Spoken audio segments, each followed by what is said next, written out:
বাংলাদেশে কোটা সংস্কার আন্দোলনের প্রভাব ফেলেছে প্রতিবেশী রাষ্ট্র ভারতেও।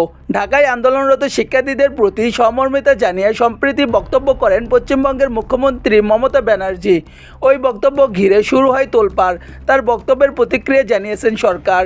একই বক্তব্যের জেরে মমতার কাছে প্রতিবেদন চেয়েছে ভারতের রাজ্যপাল। সম্প্রতি মাইক্রো ব্লগিং সাইট এক্সে দেয়া পোস্টে মমতা ব্যানার্জি বলেন, বাংলাদেশের শিক্ষার্থীদের রক্ত ঝরছে, ওখানকার পরিস্থিতির জন্য আমার সহমর্মিতা রয়েছে। তিনি আরও বলেন, বাংলাদেশে যদি ভারতের কেউ আটকে থাকেন আমরা তাদের ফেরার ব্যবস্থা করব। তার বেশি আমি কিছু করতে পারি না, ওটা যা বলার ভারত সরকার বলবে। আমি শুধু এটুকু বলতে পারি, বিপদে পড়ে যদি কেউ আমাদের দরজায় কড়া নাড়ে আমরা তাদের পাশে থাকব। এটা আমার কথা নয়, এটা জাতিসংঘের কনভেনশনের প্রস্তাবে আছে।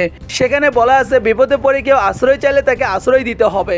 ভারতের পশ্চিমবঙ্গের মুখ্যমন্ত্রীর বক্তব্যে বিভ্রান্তির সুযোগ রয়েছে বলে জানিয়েছেন পররাষ্ট্রমন্ত্রী ডক্টর হাসান মাহমুদ। এ নিয়ে দেশটির পররাষ্ট্র মন্ত্রণালয়ে নোট পাঠিয়ে তার বক্তব্যের প্রতিক্রিয়া জানানো হয়েছে বলে জানান তিনি।